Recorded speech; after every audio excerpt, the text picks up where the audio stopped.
नमस्कार, जय हिंद विद्यार्थी मित्र हो. मी अमोल देशमुख स्वागत करतो. कामगार विभागाची भरती पुढच्या 45 ते 50 दिवसामध्ये होणार आहे.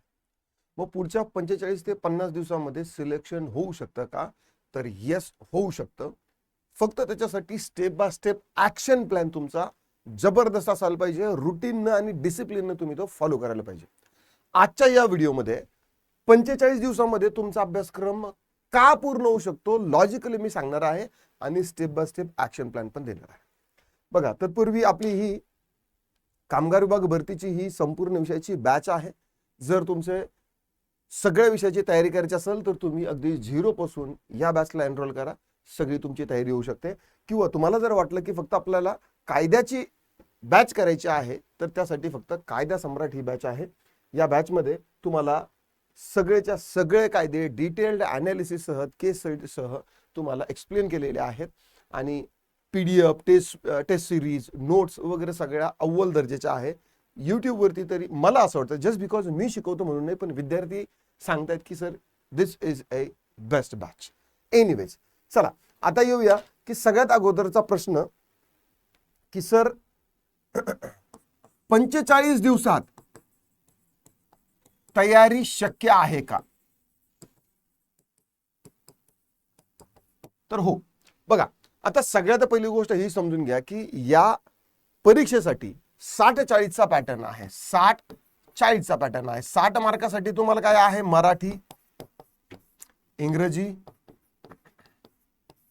बुद्धिमत्ता आणि जीके जीएस हे तुमचे विषय आहेत. आणि 40 मार्कासाठी फक्त तुम्हाला काय आहेत? कायदे आहेत.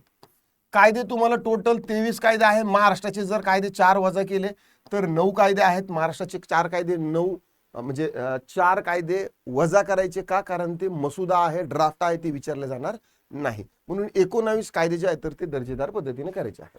राहिला प्रश्न मराठी, इंग्रजी, बुद्धिमत्ता आणि जीके जीएस. ठीक आहे.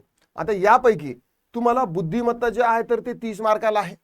इंग्रजी तुम्हाला 30 मार्काला आहे. ठीक आहे. मराठी तुम्हाला 30 मार्काला आहे आणि इंग्रजी तुम्हाला 30 मार्काला आहे. म्हणजे 30-30 60, 60-60 120 म्हणजे 60 प्रश्न 120 मार्कासाठी आहे.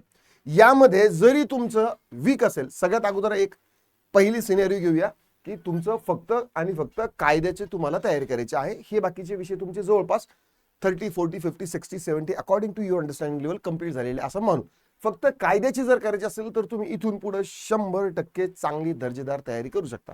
कारण पहिली गोष्ट, यासाठी फक्त 19 कायदे तयार करायचे आहेत. 19 कायद्याची तयारी करायची आहे. दुसरी महत्वाची गोष्ट अशी आहे की या अगोदर कोणत्याही विद्यार्थ्याने असं म्हणजे 2-3 महिन्यापासून तो तयारी करतोय असा एकही विद्यार्थी नाही. सगळ्यांसाठी तयारीची एकच तारीख होती 13 मे पासून, ज्या दिवशीपासून फॉर्म सुरू झाले तेव्हापासूनच विद्यार्थ्यांनी तयारी केलेली आहे. सगळ्यांनी काही 13ला सुरू केलेली असं नाही. मी तुम्हाला काही फेक कॉन्फिडन्स देतोय असंही नाही. मी तुम्हाला लॉजिकली सांगतोय की या अगोदर 2-4-5 महिन्यापूर्वी किंवा वर्षभरापासून यासाठी विद्यार्थी तयारी करतात असं बिलकुल नाही. तुम्ही आजपासून जर प्रत्येक दिवसाला 2 तास दिले किंवा मोठी जर तुम्ही 100 तास कायद्याचे 100 तास कायद्याचे जर देऊ शकत असाल तर या 80 मार्कामध्ये या 40 प्रश्नापैकी 80 मार्क जे येणार आहेत तर हे 80 मार्काची तुमची कट ऑफ पार करून द्यायची आणि सिलेक्शन जे आहे तर तुमचं फक्त आणि फक्त कायद्यावरच डिपेंड आहे. यात काहीही प्रश्न नाही. ठीक आहे. 19 कायदे, 100 तास द्या, टेस्ट सिरीज सोडवा, PDF द्या. ठीक आहे. PDF वगैरे सगळं काही स्टडी करा आणि बघा तुमचा स्कोर जो आहे तर तो सिलेक्शन मध्ये येऊ शकतो. ठीक आहे. दुसरी गोष्ट, आता सर माझं मराठी, इंग्रजी, गणित, बुद्धिमत्ता, जीके जीएस हे कंप्लीट नाहीये किंवा मला असं वाटतं की याची सुद्धा तयारी करायची असेल तर कशी करू? पहा, आता पहिली गोष्ट, या मराठीसाठी जेवढे टॉपिक आहेत ना तर त्या टॉपिकची लिस्ट तुम्हाला लिहून घ्यायची आहे. लेट्स से अजूम करूया 20 ते 25 टॉपिक आहेत. मोठी 25 टॉपिक घेतले आपण. ठीक आहे. 25 टॉपिक. इंग्लिशचे घ्या. इंग्लिशचे सुद्धा आपण किती 20 टॉपिक घेतले. ठीक आहे. म्हणजे तुम्ही जर डिटेल्ड अभ्यासक्रम अनालिसिस केला असेल, डिकोड केलेला असेल तर तुम्हाला ती 20 ते 25 टॉपिक आहे. आज मला जर समजा परीक्षा द्यायची असेल इथून पुढे तर मी अगोदर मराठीचे जे 25 टॉपिक आहे ते काढणार, इंग्रजीचे 20 टॉपिक जे आहेत तर ते काढणार, 20-25 जे आहे ते. देन रिझनिंग, रिझनिंगचे 12 टॉपिक आहे, 12 ते 15 टॉपिक आहे. तसे तर 12च आहे, हे 15 टॉपिक आहे. आणि जीके जीएस चे किती, जवळपास 60 टॉपिक आहेत ऑल सब्जेक्ट. ठीक आहे, म्हणजे टोटल माझ्या समोर किती टॉपिक झाले, 60 आणि 12 72, 72 आणि 20 82, 82 आणि हे 25, म्हणजे जवळपास 100, 100 ते 120. यामध्ये आणखी आपण ऍड करूया आणि लिहूया टोटल टॉपिक आपले किती, 120 टॉपिक आहेत. किती, 120 टॉपिक आहे. 120 टॉपिक जर तुम्हाला 50 दिवसात करायचे असेल किंवा मला जर करायचे असते ना, तर मी प्रत्येक दिवसाला कमीत कमी 3 ते 4 टॉपिक मी कव्हर केले असते. 3 ते 4 टॉपिक मध्ये त्याची कन्सेप्ट, अगोदर कन्सेप्ट महत्वाची. ग्रुप बीचा आत्ताचा पेपर झाला पहा, अख्ख्या महाराष्ट्रातील पोरं ओरडतायत.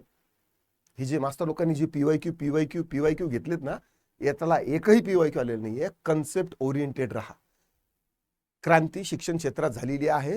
पीवायक्यूच्या अगरबत्त्या आता जास्त काळ टिकणार नाही. ठीक आहे, असं नाही की पीवायक्यू गरजेचे नाही आहे, ठीक आहे, पण तुमची इनफ लेवलची कन्सेप्ट मजबूत आल्यानंतरच तुम्हाला ते समजणार आहे. ठीक, तर त्यामुळे 120 ते 150 जर आपल्याला टॉपिक करायचे असेल तर दिवसाला कमीत कमी मी जर परीक्षा देत असतो तर 3 ते 5 टॉपिक कव्हर करणार. प्रत्येक टॉपिक वरती कमीत कमी 10 पीवायक्यू. कन्सेप्ट क्लिअर झाल्यानंतर रोज कमीत कमी 30 ते 50 पीवायक्यू करायचे. 120 गुणिले 10 जर केलं तर तुमचे 1200 पीवायक्यू होतात. Make it 1500. ठीक आहे, कन्सेप्ट क्लिअर झाली. एवढे जर प्रश्न तुमचे एक्झाम ओरिएंटेड जर समजा तुमचे क्लिअर झाले, जर तुमची अंडरस्टँडिंग लेवल चांगली असेल, पहा आता यामध्ये या गोष्टी तर मायने ठेवतात. तुम्ही हा प्लॅन केला, पण तुम्ही किती दिवस, किती रेग्युलरली, किती फोकसनं, किती क्वालिटी आहे तुमच्या फोकसमध्ये, ते डिटरमाइन करणार आहे की तुम्ही या रेसमध्ये इथून पुढे तुम्ही जिंकणार आहात की ॲव्हरेज मागे राहणार आहात, का हारणाऱ्यांना जसं रडण्याचा अधिकार असतो तसं रडणार आहात. इथून पुढे फक्त आणि फक्त तुमचं डिसिप्लिन आणि तुमचं वेळापत्रक आहे. काही गोष्टीमध्ये काही अंशी मला असं वाटतं की तुमचा अंडरस्टँडिंग लेवल देखील मायने ठेवतं. आता काही गोष्टी, एक गोष्ट काही विद्यार्थ्यांना समजायला 10 तास पुरेसा असतो, पण तीच गोष्ट काही विद्यार्थ्यांना समजण्यासाठी 1 तास भरपूर असतो. Let me say it once again. काही स्लो विद्यार्थ्यांना एखादी गोष्ट समजून घ्यायची असेल ना, तर त्याच्यासाठी 10 तास लागतात. पण काही विद्यार्थ्यांना तीच गोष्ट समजून घेण्यासाठी 1 तास पुरेसा असतो. लेझर फोकस अटेन्शन हेच तुमचं महत्वाचं शस्त्र आहे आणि त्याच्यावरच तुमची ही जी लढाई आहे तर ती तुम्ही जिंकणार आहात. तुम्ही 8 तास 12 तास काय करता, कशा पद्धतीचं करता याच्यावर डिपेंड आहे. क्वालिटी जी आहे ना तर ती महत्वाची आहे. नुसतंच उगाच दाखवायचं म्हणून करणार तर त्याने तुमचं सिलेक्शन होईल. I think I made my point. मला जो मुद्दा समजून सांगायचा होता की एक step by step action plan तुमचा असा असायला पाहिजे की सगळ्या विषयाचे टॉपिक किती आहेत, त्या टॉपिकला कव्हर करायचं असेल तर, काउंटर करायचं असेल तर कसं करायचं, पीवायक्यू कसे सोडवायचे. ठीक आहे, आता राहिला प्रश्न की सर याच्यासाठी आपल्याला बाकीचा जो काय म्हणतील की अभ्यासक्रम जो आहे तर तो आपल्याला कुठे मिळेल, किंवा सर माझ्याकडे पुस्तक वगैरे नाहीये, तर आपल्या बॅचमध्ये सगळ्या विषयाचे डिटेल्ड नोट्स दिलेल्या आहेत. जर तुम्ही या अगोदर कुठलाही व्हिडिओ पाहिला असेल तर तुम्हाला माहिती असेल की आपल्या नोट्स किती अप्रतिम दर्जाच्या आहेत. नुसत्या वाचल्या तरी समजणार आहे. जीके जीएस मधले विषय असे आहेत कोणी शिकवायची गरज पडली नाही पाहिजे. इनफ मॅच्युअर आहात तुम्ही. ठीक आहे, नुसतं वाचलं तरी ते तुमचं इतिहास, भूगोल, अर्थशास्त्र, ठीक, अर्थशास्त्र आणि राज्यशास्त्र हे थोडेसे कस लांबणारे विषय आहेत, पण बाकीचे विषय जे आहेत ना तर ते वाचले की समजून जायला पाहिजे, व्हायला पाहिजे. ठीक आहे, बाकी मग तुमचं रिझनिंग 30 मार्काला आहे. मॅथ यामध्ये नाहीये. मॅथ तुम्हाला 4-5 मार्काला येऊ शकतं. ठीक आहे, तर त्यामुळे इंग्लिश, मराठी, रिझनिंग आणि तुमचं कायदे या 4 गोष्टीवरती जर तुमची पकड असेल, जीके जीएस वरती थोडंफार दगा देणारा विषयच आहे तो, कारण करंट अफेअर वगैरे हे ते आहे. एका याच्यामध्ये थोडंफार जरी झालं तर तुमच्या 3 मध्ये तुम्हाला सपोर्ट चांगला लीड घेता आली पाहिजे. आशा करतो तुम्हाला हा व्हिडिओ आवडला असेल तर नक्की लाईक करा, शेअर करा, कमेंटमध्ये तुमचे काय दिक्कत, डाऊट, क्वेरी, परेशान असतील ती नोंदवू शकता. आता पुरतं एवढंच थांबतो, पुन्हा भेटूया. राम राम.